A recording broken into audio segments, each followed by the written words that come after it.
or three words summarizing these challenges. We have been talking about skills recognition, and there are strategies, but it's difficult to put them into practice, right?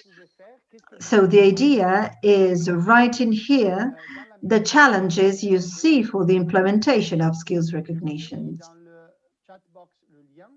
So I remind you that in the chat box, you'll find the link to click on and connect here. It's in the 3 languages. So you just need to click there. And again, I'm going to post in it here in the chat box. So just click on the link and please, oh, wow, one has been displayed. Okay, more than one. Okay, no languages, competencies, needs, language barriers. So a word cloud is the result we are expecting. And then you have the floor to tell us what happens in your countries. Okay. Okay, I don't know if somebody asked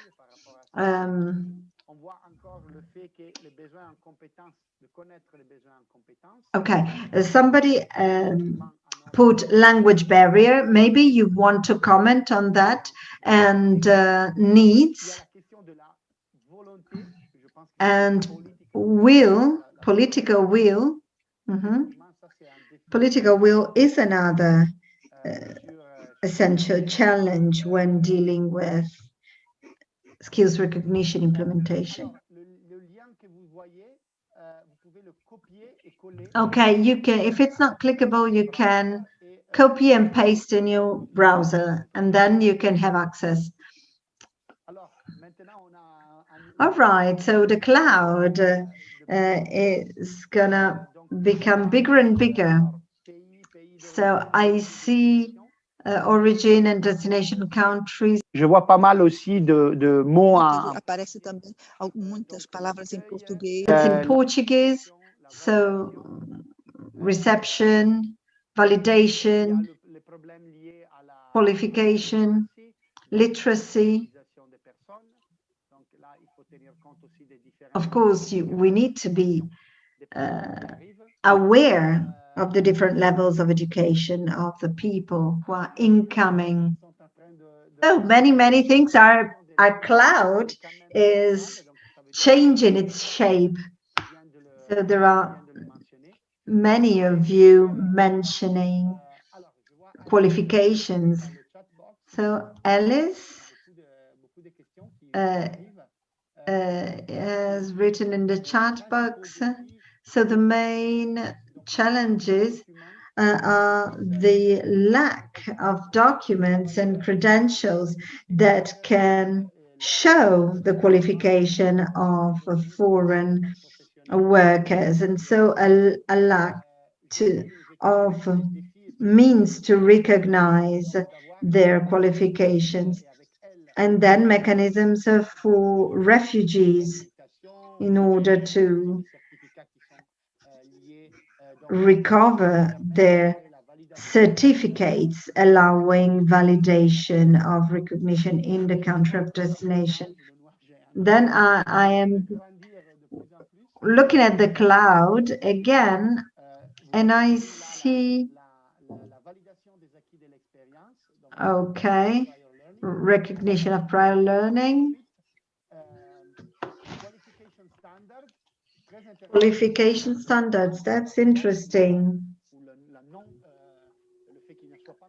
The fact that qualification standards are not implemented means that you may have difficulties in recognizing the prior learning.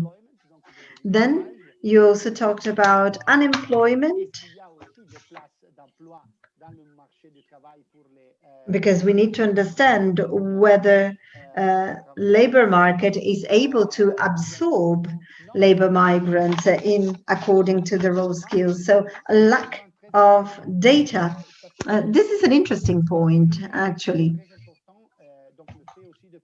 The fact of collecting reliable data in order for the government to be guided through the pathway of implementation. And then a subject that Alice will treat at the end of the presentation, so validation framework, which are rather useful for the different validation systems. Skills mismatch.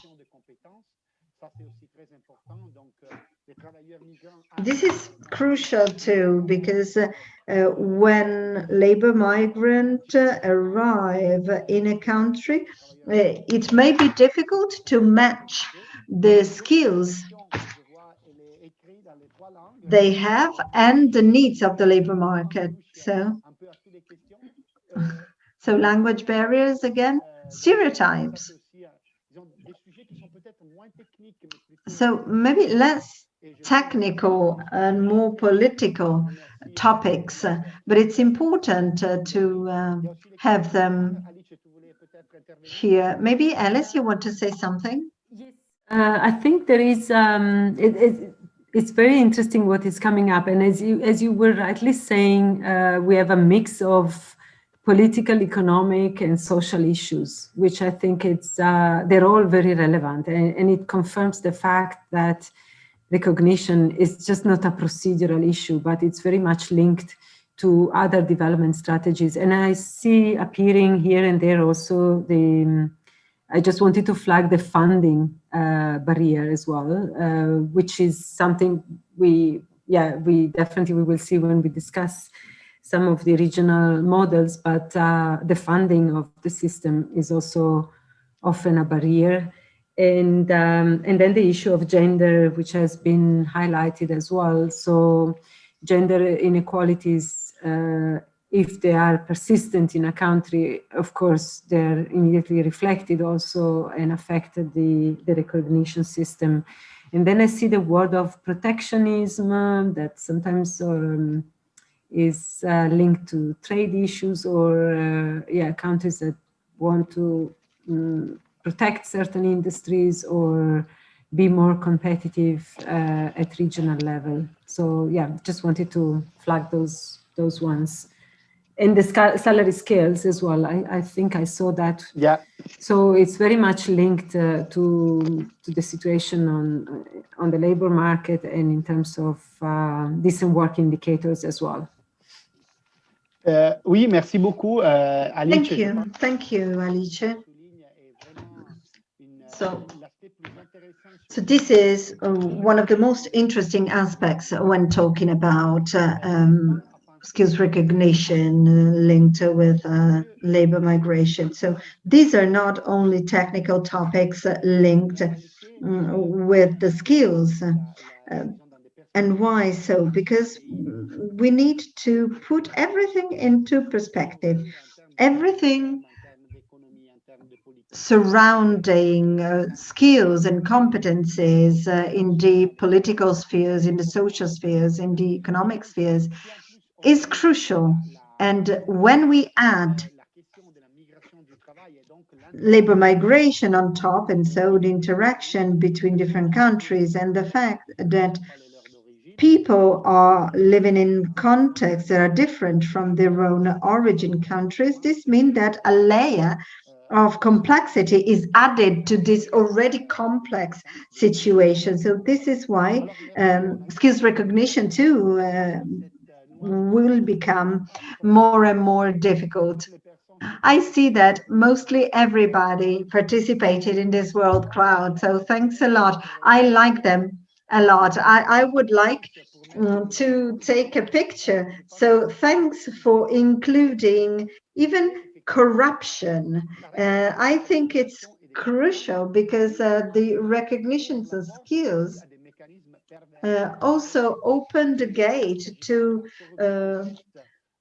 perverted mechanisms of corruption.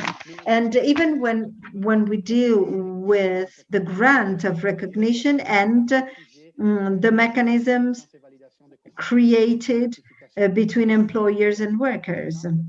There are cases in recognition of prior learnings where corruption was reported, where officials want to be paid to certify skills and competencies that people do have. So the other side of the medal is represented by the quality insurance mechanisms that Alice mentioned. So they are a sort of firewall. That's what we really need for these mechanisms to be reliable. So remember the tables she presented. We need to have qualification transferred and transferable, but through a reliable system, of course, because if the system is not reliable, then everything is useless. So I'd go back to the presentation, actually. Thanks for participating. Sorry, I've just seen a challenge, just to flag it to the course organizers, that it seems that people are hearing two languages. If you can just address that. Yeah, thank you, Alicia. What I'm going to do is I'm going to just give me 1 second. We'll reboot the interpretation. Hopefully that helps. OK. Donc, je vous attends quelques secondes avant de recommencer avec la troisième partie de notre présentation. So we're going to wait for some moments before we go on with the third part of our presentation. Maybe I'm going to skip some of the subjects because I want to leave more space to the part of the presentation that was really focused on the needs of your region. Hisham, may I go on? Yes, please proceed, and then we'll see if Yes, participants, if this has solved it. Go on and let's see if the problem has been solved in the meantime. Thanks, Hisham. So, as I said, focused on two key tools, and I saw that the word cloud was going on, magnifying itself. All right, so as I said, focus on two key tools. So remember the table presented before. We're going to focus on the recognition of prior learning first and foremost. So when we speak of it, we mean that we want to validate different kind and recognize, of course, different kind of learning, formal, informal, and personal. So sorry, formal, non-formal, and informal. So we want to recognize and certify learning that the persons acquired in different ways. So formal learning through education or training institutions or specially designed training area. So this is a very well structured training with specific learning objective. So non-formal learning, however, is learning that took place in activities that are not exclusively designated as learning activities. For example, learning by doing. So I'm learning new things while I work. So maybe it's not necessarily connected with my own tasks, but I am learning new things. So this is part of the non-formal learning, and it's very worth remembering that it is crucial also in many societies of ours. So the learning that happens in the informal work can be crucial for the worker. And then you have informal learning, meaning the learning resulting from activities undertaken daily at work, in the family, voluntary work, or activities that are linked with our leisure times, passions. So, if we want to have a better insight into the definition of a recognition of prior learning, don't worry if I'm skipping some parts, because we could have a course only on recognition of prior learning. So, as Alice said before, is a process of identifying, documenting, assessing, and certifying formal, non-formal, and informal learning outcomes. Here, the crucial part concerns the validation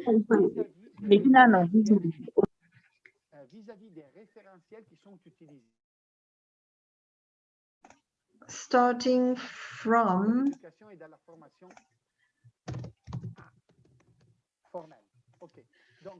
from the reference documents we have during education. So I need recognition of prior learning of different ways, and I want to certify the competencies according to the frame document that was produced by the former system, but applied to this different kind of learning. Let's say that you've been a mechanician in your own village, but it wasn't recognized.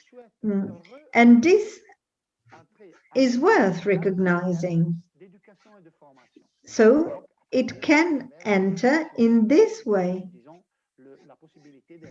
So there should be the possibility, for example, to be exempted from another part of the education in a course because my non-formal learning on that topic was recognized. So the important idea here is that learning can be acquired with no need to follow or attend any formal education course. All right, so now we're going to have the second focus, recognition of qualifications. So qualifications is the formal product of training course or pathway showing that the individual has completed the course. So has successfully completed the course or the training program in total. Or maybe the recognition of a part of this educational pathway, and so it's a partial qualification, or we need recognition of prior learning, so which is non-formal and informal. So these are the three ways in which you can acquire a qualification. Let's compare, when we speak about recognition of qualification, we could have it in a national or better in an international context. As Alice said before, we can have a formal recognition of a qualification obtained abroad through the evaluation of different credentials. So this all brings a huge bulk of benefits for the individuals. So according to the theory of signals, meaning that each individual can send signals on the labor market of his or her own employability, having a qualification is one of the signals, is sending one of the signals, and even labor migrants should be entitled to send this kind of signals because it increases their possibility to be accepted on the market and find a job. So, of course, it should be a reliable kind of information on the content and quality of education the person received. Why so? Because the potential employer needs to receive a clear signal of the content of the qualification, not only the content from the origin country, but that kind of content with its alignment, its recognition according or based to the framework of the destination country. And then you will have, thanks to recognition of qualifications, visibility and portability, not only at regional level. Taking, for example, an African worker having a certification recognized in Europe. In that case, all the EU countries will recognize that qualification. But there's more than that. So the person will be able to keep it, to have a lifelong learning and improving and building up their capacities even more. So challenges, you have started mentioning in the World Cloud that we mentioned and we did before together. So let's start with some hotspots. So recognition of qualification works well and better for high-skilled workers, and that's a fact. And while when we deal with TVET, we have a minimal coverage. Let me use this formula when dealing, for example, with vocational education and training diplomas or certificates. Why? Because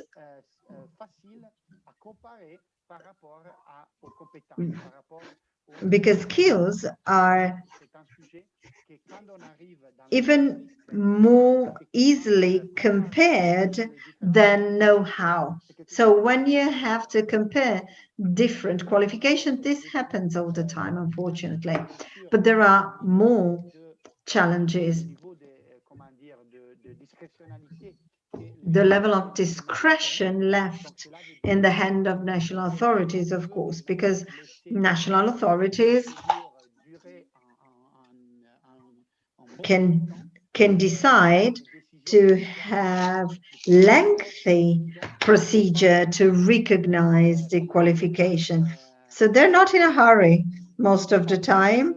So this is not favorable, of course, to the workers. There were some examples in the World Cloud. So challenges as for the organization is concerned, or even an important topic of protectionism. So we speak about the nationalization on national and domestic labor market, but we also have another topic to deal with. There are some professions that are very worried about their own status, and they do anything to keep it as it is and protecting it from people coming externally. Then we also have to keep in mind that recognition procedures may be affected by political decisions, because of course national authorities do have the right to decide how to regulate recognition, and so whether to leave the gate open to people coming from abroad or not. And then, of course, there might be costs connected with it. So these are the main challenges, and may I now leave the floor to Alice for the last part of our presentation for the focus on the Southern Africa. I'm aware of time, so I will also try to focus perhaps on what I consider is more relevant to flag, and then we can also refer to a few publications and reports that have been released just very recently with regard to the qualification frameworks harmonization that are quite interesting for those who want to dig in a bit more. So when it comes to the region, and particularly, okay, first of all, some of you or many of you may be aware of the fact that there is an intention to move towards an African continental qualification framework. I would say this is still a very long-term objective, but this process has triggered also the work at the level of regional economic communities. That would be, at the moment, the main focus of attention. So the institutions, starting from the African Union and supported by the European Union as well, in charge of the continental qualification frameworks, have done recently a mapping of the qualification frameworks at national level and then at REX level. And we will see that among the different communities, the SADC qualification frameworks is the one that is more advanced in terms of its definition, but also its launch, let's say, among the member countries, and its roadmap towards implementation at country level as well. So in a nutshell, it was approved at ministerial level under the SADC member states in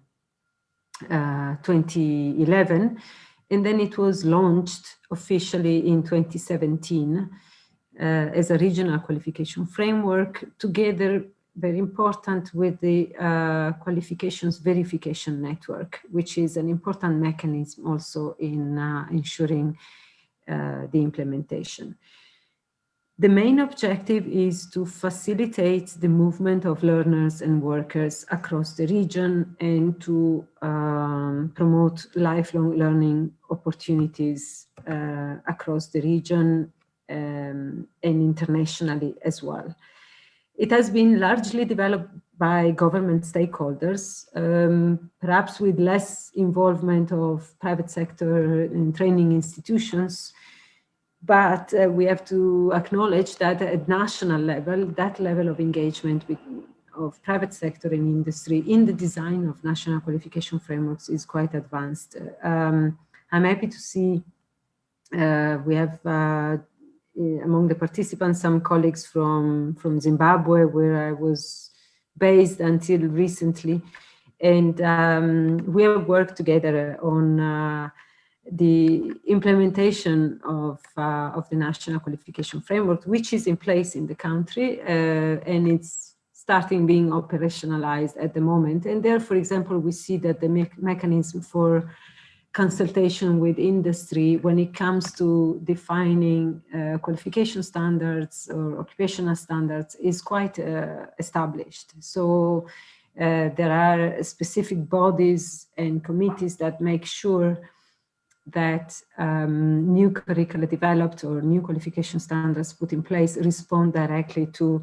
the need of industry. So even if at the regional level for the moment, perhaps the consultation has not been so advanced as it is at national level, the involvement of the tripartite partners is quite good, pretty much across the region.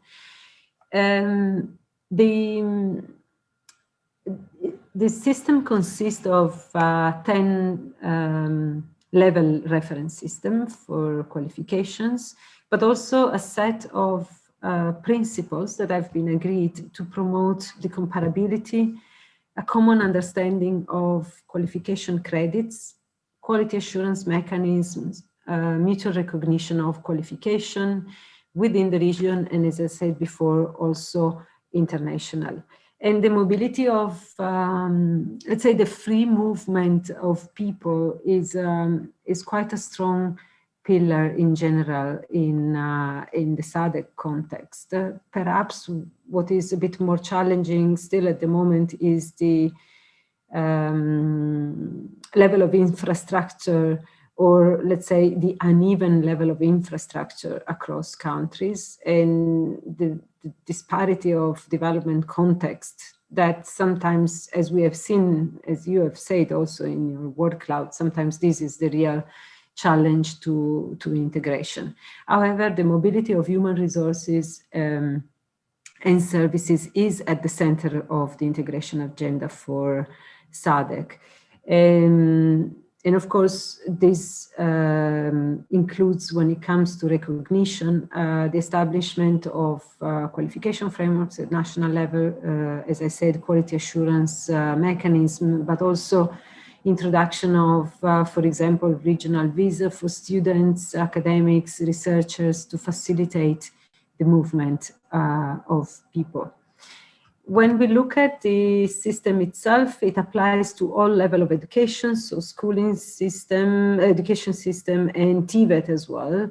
And today, as we speak, I think, and correct me if I miss some information, that 2 countries have fully aligned the national qualification frameworks to the SADC qualification frameworks, and these are South Africa and Seychelles. Other countries, it started with a pilot of 8 countries to be involved, so other countries are in the process of aligning. If we move to the next slides, we see that the main areas of attention for the SADC qualification framework are, as I say, the harmonization of national qualification frameworks or systems, the establishment of quality assurance systems and mechanisms and structures and bodies that can monitor that, processes of recognition, as we have discussed so far, and then the reinforcement of credibility, transparency at the level of qualification and at the level of institutions as well. So the implementation plan, Stefano, if we move to the next slides, we see these very same pillars across the implementation model for the SADC region. So you see there, again, now the alignment of qualification framework, quality assurance, verifications, RPL and other systems, but also there are cross-cutting activities at the level of advocacy, communication, and governance. So the implementation model foresees a few member states on a rotational basis that have taken the lead on one specific area of work. It doesn't mean that it happens only in that country. On the contrary, is that that country has taken the lead in promoting the working groups under that specific areas.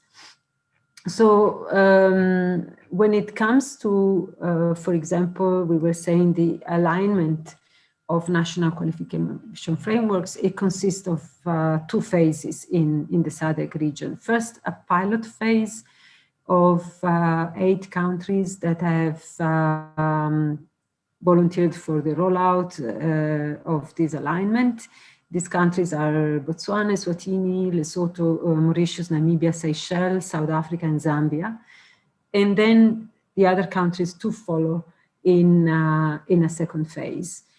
This is also linked to the, of course, the stage of advancement. Donc, c'était la première phase pour l'alignement. Et ensuite, to go through that process. When it comes to quality assurance, so this area of work is led by South Africa. But as I said, Seychelles has already advanced a lot, and other countries are... Pilote. Et il y a d'autres pays, l'Angola. Go in that direction in 2019, 2020.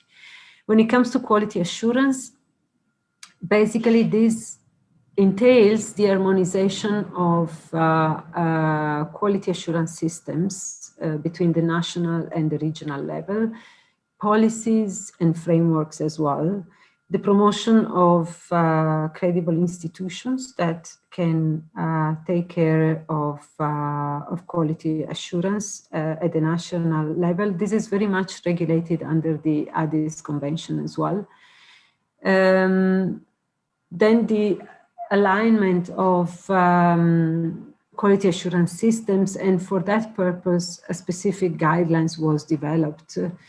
But it's apart from having a guidelines, which of course is informing implementation, what is really important at the moment that is happening is a lot of peer learning and sharing of experience across the countries to strengthen the capacity of member states on how to make these guidelines applicable at country level. A specific network, a quality assurance network for Southern Africa was also created to that scope. And then there are other mechanisms that also speak to what Stefano was discussing before. Also the recognition of prior learning is a high priority, and some guidelines have been developed and adopted also for that, but also the credit accumulation, transfer systems, and other systems that can foster career progressions, pathways, recognitions at the various level of education, schooling, TVET, and higher education. With regard to verification, also in that area of work, there is a regional platform that has been established, which is called the SADC Qualifications Verification Network. And basically this platform has the objective of supporting and enabling experts and responsible for verification of qualifications to work together in network to communicate, but to compare also all possible verification matters that they have to deal with at country level. Those networks are important because they also contribute to build trust and credibility across the countries in the region. There is, for example, also an initiative of developing an e-certificate to speed up the delivery of recognition and evaluation of qualifications, to reduce the waiting periods and facilitate also, for example, the speed processing of learning visas, and but also to avoid, and it comes back to the issue of corruption or transparencies that you mentioned before, so to avoid the issuance of fraudulent qualifications in the system. But up to date, only a few countries have piloted the e-certificate, and I think they are Botswana, Namibia, South Africa, and Zambia that are currently piloting this e-certificate. A lot of efforts are placed at the level of advocacy, communication, and here it comes what we were referring to before, which is the involvement of all the different institutions and players, public and private, that have to facilitate the execution of this regional project, let's say. When it comes to quality assurance, it's also interesting to, if you have time, then to have a look at the guidelines that have been adopted. It has a complex system of indicators and guidelines and principles that aim to assure quality internally and externally. So it covers many issues at the level of standards, of infrastructures, safety, for example, relevance of training contents, but also how to regulate periodic reviews of policies that can enable the strengthening in general of the education and training system. Then quality as a culture across institutions, the importance of research, evaluation, the importance of innovation, and partnership. And again, it goes back also to reinforcing the availability of data, databases, data and systems and linkages that can facilitate transparent access to quality information as well. I know that we are running out of time, so what I would like to, these are the guidelines that I referred to. Maybe what we can recommend is to share these documents and encourage you to go through them and see what is the work in progress in the different countries, and then maybe to contact us if you want to have some more specific information. Maybe by way of concluding, we would just like to strengthen the idea of partnerships to address the initial issue that Stefano raised at the beginning of the presentation. We face challenges of brain waste and brain drain, and we want to move towards a culture of brain gain and brain circulation across the countries. Of course, the issue of partnerships is crucial, and the ILO at global level, and also with our tripartite institutions and UNESCO has promoted a partnership that is mainly geared towards research at the moment to understand how partnerships can be fostered at the national level. So they can be at various levels and to inform different mechanisms, but very often the bottleneck, for example, is always on this mismatch between the skills, supply and demand, and how can migration flows contribute to a...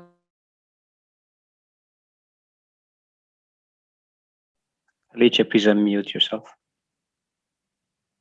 Yes. So these are some of the partnerships that can be established at regional and national level. So, for example, I think a lot of the partnerships are, as I was saying, probably when I was muted, still at the level of understanding how to promote a better alignment and integration between the supply and demand.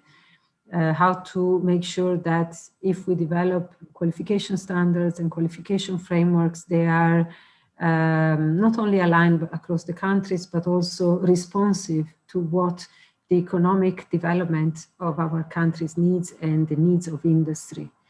How can access to skills development opportunities be facilitated specifically for migrant workers? And when we discuss about migrant workers, partnership can also help to unpack learning pathways according to the specificity of each migrant groups, because we know also that they are a very heterogeneous group, and therefore they could have very different needs depending on the reasons linked to migration, if they are in the context of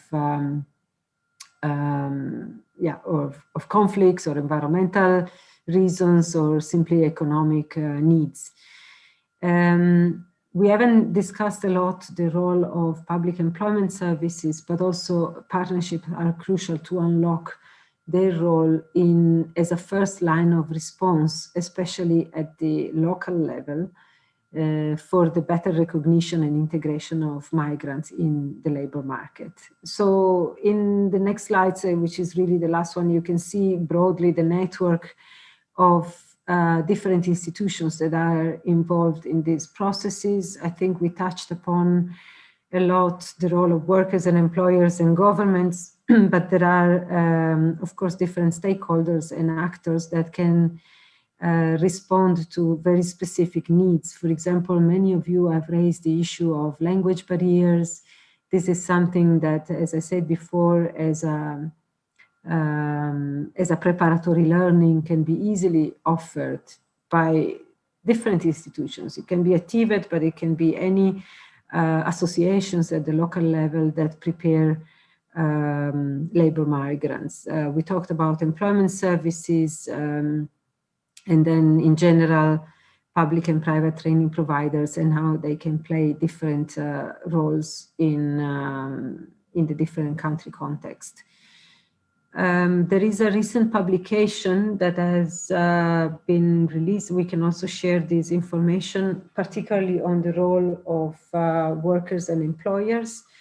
And there has been recent studies, if I remember correctly, is across 16 countries on the type of partnerships that have been put in place. And these are the areas for partnership that emerge as being the most common across the countries. So going beyond the issue of recognition and starting with a better anticipation of the skills demand and supply, of course, that requires a very structured capacity at country level in terms of data collection and labor market information systems. So yes, anticipation is relevant, but it can only be viable if an anticipation system is in place. So I think in that area at the moment, what we see a lot is a lot of capacity building and learning opportunities for labor market institutions.